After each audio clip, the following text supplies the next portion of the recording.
एक ऐसी जगह जहां आसमान से मछलियां बरसती है और एक ऐसा मशरूम जिसे देखकर ऐसा लगता है जैसे उसमें से खून निकल रहा हो। और एक इंसान 2 महीने तक अपनी कार में कैसे फंसा रहा और वो 2 महीने तक जिंदा कैसे था, और न्यूजीलैंड और ऑस्ट्रेलिया के फ्लैग्स में ब्रिटेन का फ्लैग क्यों होता है। तो ऐसे ही अमेजिंग और रैंडम फैक्ट्स के बारे में जानने के लिए बने रहना वीडियो के एंड तक। आपने आसमान से पानी बरसते, बर्फ बरसते देखा होगा, लेकिन क्या आपने कभी आसमान से मछलियां बरसते देखा है? नहीं, ये कोई फिक्शनल कहानी नहीं है। ऐसा सच में एक शहर में होता है जिसे रेन ऑफ फिश कहा जाता है, जो कि एक फिनोमिनन है। होंडुरस, जो कि सेंट्रल अमेरिका की एक कंट्री है, वहाँ का एक शहर है योरो, जहाँ साल के मई और जून महीनों में ऐसा देखा जाता है। वहाँ तेज बारिश में आसमान से पानी के साथ मछलियां भी बरसती है, और जब बारिश रुक जाती है तो वहाँ के रोड्स कुछ इस तरह से दिखाई देते हैं। ऐसा हर साल 1 या 2 बार या कई बार तो 4 बार भी देखा जाता है। इसके पीछे का कारण तेज हवाओं को माना जाता है, जो अपने साथ समुद्री मछलियों को ले आती हैं। फैक्ट नंबर 9, ये इस इमेज में जिस चीज को आप देख रहे हो ये ब्लड नहीं है, ये एक मशरूम है जिसे हाइड्नेलम पैकी मशरूम कहा जाता है, और इसे ब्लीडिंग टूथ फंगस भी कहा जाता है। इसे ऐसे अगर आप देखोगे तो ये ऐसा लगता है कि मानो मशरूम से ब्लड निकल रहा है, पर यही एक चीज नहीं है जो इस मशरूम को अजीब बनाती है। इस मशरूम के अंदरूनी हिस्से में दांत जैसे कांटे पाए जाते हैं, जो कि काफी अजीब है। फैक्ट नंबर 8, आपने किसी इंसान को हाथों को पूरी तरह से मोड़ते देखा होगा, और भी कई इंसानों द्वारा की जाने वाली कलाबाजियां करते हुए आपने कई लोगों को देखा होगा। लेकिन आज मैं एक बच्चे के बारे में आपको बताने वाला हूँ जिसके बारे में जानकर आपके होश उड़ जाएंगे और आपको यकीन नहीं होगा कि ये सच में भी हो सकता है। मिलिए पाकिस्तान के मोहम्मद सलीम खान से। इस बच्चे की उम्र 14 साल की है और ये अपने शरीर के साथ कुछ ऐसा कर सकता है जो शायद ही कोई कर पाएगा। ये लड़का अपने हेड को पूरे 180 डिग्री तक रोटेट कर सकता है, जिसकी वीडियो आप यहाँ देख सकते हैं। फैक्ट नंबर 7, वर्ल्ड वॉर 2 के बारे में कौन नहीं जानता, लेकिन वर्ल्ड वॉर 2 के बाद भी कई साल तक इसका असर कई देशों में था। ऐसे ही फ्रांस में एक रास्ता अपनाया गया था वर्ल्ड वॉर 2 के बाद। जब वर्ल्ड वॉर खत्म हुआ उसके बाद फ्रांस की उन औरतों को पकड़ के लाया गया जिनके जर्मन सोल्जर्स के साथ रिलेशंस थे, और उनके सारे बाल काट कर उन्हें गंजा कर दिया गया ताकि लोग उन्हें देखकर पहचान सके कि ये वही लोग हैं जिन्होंने देश के साथ गद्दारी की है। फैक्ट नंबर 6, अक्सर जब बाइक्स किक या सेल्फ से स्टार्ट नहीं होती तो हम उसे धक्के मारकर स्टार्ट कर लेते हैं, और कभी कभी कार भी अगर किसी वजह से स्टार्ट नहीं होती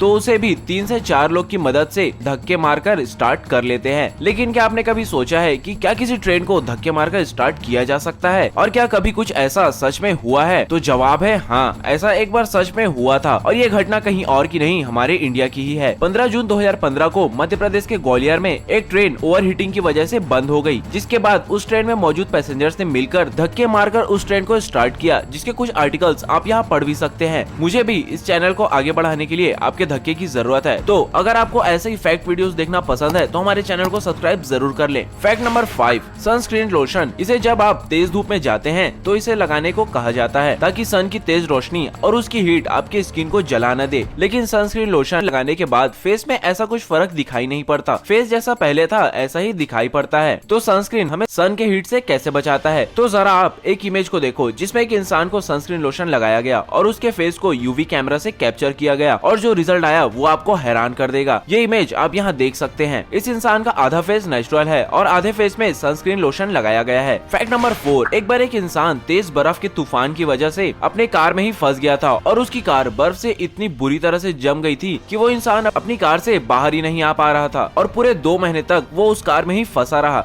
लेकिन आप ये जानकर हैरान हो जाओगे, जब उस इंसान को उस कार से निकाला गया तो वो जिंदा था। उसने पूरे 2 महीने सिर्फ बर्फ खाकर ही गुजारा किया, और पूरे 2 महीने सिर्फ बर्फ के सहारे ही वो जिंदा रहा। इसके साथ साथ इग्लू इफेक्ट ने ही उसे कम टेम्परेचर से बचाया। फैक्ट नंबर 3, बाली, जो कि इंडोनेशिया का एक काफी फेमस टूरिस्ट प्लेस है। अगर आप वहाँ की जंगल में अंदर जाएंगे तो आपको जंगल में कहीं पे एक वाटरफॉल देखने को मिलेगा जिसे बेजिग्रिया वाटरफॉल्स कहा जाता है, जो कि कुछ इस तरह से दिखाई देता है। आप वहाँ की कुछ इमेजेस यहाँ देख सकते हो, और आप यहाँ देख ही सकते हो कि ये वाटरफॉल कितना अमेजिंग है। यहाँ के बनाए गए मॉन्यूमेंट्स और स्ट्रक्चर्स कितने कमाल के हैं। फैक्ट नंबर 2, आपने बहुत से सुपर हीरो मूवीज देखे होंगे, उनमें से कई सुपर हीरोज माइथोलॉजी पे बेस्ड होते हैं, या फिर आप ऐसा भी कह सकते हैं कि वो कैरेक्टर उस सुपर हीरो यूनिवर्स के मिथिकल गॉड्स होते हैं। एग्जाम्पल के लिए थॉर, जो कि एक नॉर्स माइथोलॉजी का गॉड है, और ज़्यूस, जो कि ग्रीक माइथोलॉजी से बिलोंग करता है। लेकिन एक ऐसा भी कैरेक्टर है जो कि one of the most popular super hero है, जिसे एक माइथोलॉजी से लिया गया है लेकिन उससे सभी अनजान है। उसका नाम है बैटमैन। जी हाँ, बैटमैन मेसो अमेरिका माइथोलॉजी में एग्जिस्ट करने वाला एक गॉड है जिसे गॉड ऑफ बैट्स कहा जाता है, और इसके साथ साथ मेसो अमेरिका माइथोलॉजी में इसे कैमेजोट्स के नाम से भी जाना जाता है, जिसका मतलब है डेथ बैट। माइथोलॉजी में इसका आर्मर कुछ ऐसा दिखता है जो कि बैटमैन के कॉस्ट्यूम से काफी ज्यादा सिमिलर है। आप इसकी यहाँ इमेज देख सकते हैं, और आप इसमें देख ही सकते हैं कि बैटमैन का कॉस्ट्यूम और कैमेजॉर्ड्स कितने ज्यादा सिमिलर हैं। फैक्ट नंबर 1, आप सभी न्यूजीलैंड और ऑस्ट्रेलिया इन दो कंट्रीज के बारे में तो जानते ही होंगे, और भले ही आप इन दो देशों की हिस्ट्री ना जाने, लेकिन इन दो देशों को आप क्रिकेट के थ्रू जानते ही होंगे और आपने इनके फ्लैग्स भी जरूर देखे होंगे। अब इनके फ्लैग्स में ऐसा खास क्या है? अगर आप दोनों कंट्रीज के फ्लैग्स को थोड़ा गौर से देखोगे तो आपको फ्लैग्स के यहाँ ऊपर साइड में आपको एक और फ्लैग का डिजाइन देखने को मिलेगा, जो कि दोनों कंट्रीज का सेम है, और ये फ्लैग कहीं और का नहीं बल्कि ब्रिटेन का है। तो सवाल ये आता है कि इन दोनों कंट्रीज के फ्लैग में ब्रिटेन का फ्लैग क्यों है? असल में इन कंट्रीज के फ्लैग में ब्रिटेन का फ्लैग होने का रीजन है इन दोनों कंट्रीज की हिस्ट्री। जैसे ब्रिटिश ने इंडिया को रूल किया था, वैसे ही इन दोनों कंट्रीज को भी रूल किया था, और जब ये देश आजाद हुए तो ब्रिटिश ने इन्हें अपने फ्लैग्स में ब्रिटेन के फ्लैग को ऐड करने को कहा, और वो दोनों देश मान गए, जिस वजह से आज हमें इन दोनों कंट्रीज के फ्लैग्स में कुछ ऐसा देखने को मिलता है। यही सेम चीज 1947 में इंडिया और पाकिस्तान के साथ भी हुई थी, लेकिन जवाहरलाल नेहरू और मोहम्मद अली जिन्ना ने इस आइडिया को साफ इनकार कर दिया, वरना आज इंडिया और पाकिस्तान के फ्लैग्स हमें कुछ ऐसे दिखाई देते।